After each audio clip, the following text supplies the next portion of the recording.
Berikut ini merupakan tokoh-tokoh yang berperan penting dalam zaman Renaissance, kecuali apakah A. Dante Alighieri, B. Ibnu Khaldun, C. Lorenzo Valla, D. Niccolo Machiavelli, atau E. Boccaccio. Nah, kira-kira jawaban yang tepat yang mana ya? Ingat, kata kunci pada soal ini adalah tokoh yang bukan tokoh Renaissance. Kira-kira yang bukan tokoh Renaissance yang mana ya? Nah, jawaban yang tepat untuk soal ini adalah Ibnu Khaldun. Ibnu Khaldun ini lebih terkenal sebagai seorang historiografi atau seorang sejarawan Muslim Arab pada abad ke-14. Adapun karya yang paling terkenal adalah Muqaddimah. Nah, dalam Muqaddimah ini, beliau mengatakan bahwa sejarah merupakan rekaman siklus periode masa lampau yang bisa dijadikan pelajaran bagi generasi sekarang atau generasi yang akan datang. Sehingga jawaban yang tepat untuk soal ini adalah yang B, yaitu Ibnu Khaldun. Siap UTBK 2022, mari kita bahas soalnya ya. Sejarah merupakan cerita, kesan, dan memori tafsiran tentang peristiwa, pengalaman masa lalu yang dikenal sehari-hari bagi orang banyak. Adalah pengertian sejarah sebagai apakah A. Ilmu, B. Seni, C. Peristiwa, D. Kronologi, atau E. Kisah. Kira-kira jawaban yang tepat yang mana ya? Mari kita bahas.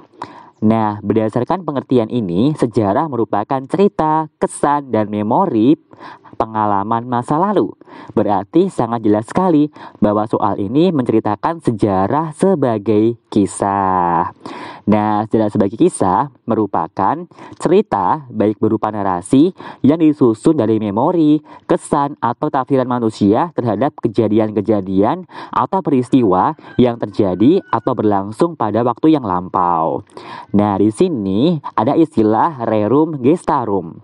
Rerum gestarum ini apa sih? Nah, menurut Muhammad Ali, rerum gestarum ini disebut bukan sebagai sejarah serba subjek. Maksud sejarah serba subjek ini apa ya? Jadi, sejarah itu tergantung pada siapa yang menceritakannya. Sehingga sifat sejarah sebagai kisah ini sangat subjektif sekali. Jadi, jawaban yang tepat untuk soal ini adalah yang E, kisah. Siap UTBK 2022, mari kita bahas soalnya ya. Perhatikan ciri-ciri berikut ini. 1. Hidup masih berpindah-pindah atau nomaden. 2. Berburu dan membutuhkan makanan. 3. Tempat tinggal masih di gua-gua. 4. Hidupnya berkelompok.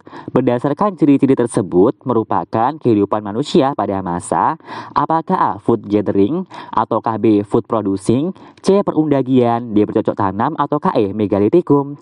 Nah, kira-kira jawaban yang tepat yang mana ya? Mari kita bahas option pilihan ganda. Apa sih food gathering itu? Food gathering merupakan masa mengumpulkan makanan. Lalu food producing apa ya? Nah, food producing ini adalah masa bercocok tanam. Sedangkan perundagian ini nama lain dari zaman logam. Lalu yang D, bercocok tanam, ini sama ya dengan food producing. Lalu yang E, megalitikum. Megalitikum ini merupakan zaman batu besar. Nah, berdasarkan opsi pilihan ganda, di sini ada yang sama nih dengan soalnya. Kata kunci pada soal ini adalah berburu dan mengumpulkan makanan.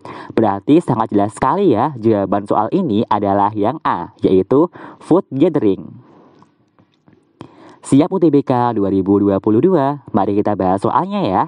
Berikut ini adalah dampak revolusi industri di bidang sosial, kecuali apakah berkembangnya urbanisasi, B. Munculnya golongan pengusaha dan golongan buruh, C. Adanya kesenjangan antara majikan dan buruh, D. Munculnya gerakan sosialis, atau E. Upah buruh rendah. Dampak di bidang sosial revolusi industri kira-kira apa ya? Nah, mari kita bahas. Dampak di bidang sosial diantaranya yang pertama adalah berkembangnya urbanisasi. Lalu yang kedua, upah buruh menjadi rendah. Yang ketiga, munculnya golongan pengusaha dan golongan buruh. Yang keempat, adanya kesenjangan sosial antara majikan dan buruh. Dan yang kelima adalah munculnya revolusi sosial. Nah, gerakan ini terjadi pada tahun 1820-an yang menuntut perbaikan nasib rakyat dan juga buruh. Intinya di sini adalah demo besar-besaran ya. Berarti jawaban yang tepat untuk soal ini adalah yang D, yaitu munculnya gerakan sosialis. Berarti yang bukan yang ini ya. Nah, harus dibedakan ya, kalau gerakan sosialis adalah gerakan paham sosial. Kalau sedangkan revolusi sosial adalah demonstrasi besar-besaran. Berarti di sini beda ya. Jawaban yang tepat adalah yang D. Siap UTBK 2022, mari kita bahas soalnya ya. Indonesia hanya mengalami kebudayaan perunggu pada zaman logam. Berikut ini yang termasuk hasil kebudayaan perunggu adalah: apakah A. Menhir dan nonblen, B. Neraka dan peti kubur batu, C. Neraka, nekara dan kapak corong, D. Kapak persegi dan perhiasan, atau KE, Keukenmodinger dan Abri Sosros. Kira-kira jawaban yang tepat untuk soal ini yang mana ya? Nah, mari kita bahas. Pada soal ini jelaskan tentang hasil dari kebudayaan perunggu. Berarti pembahasannya adalah tentang zaman logam. Nah, pada zaman logam ini, kenapa kok disebut sebagai zaman logam? Karena pada masa ini sudah menghasilkan alat-alat penunjang kehidupan manusia yang terbuat dari logam. Lalu, kira-kira hasil kebudayaannya apa aja ya?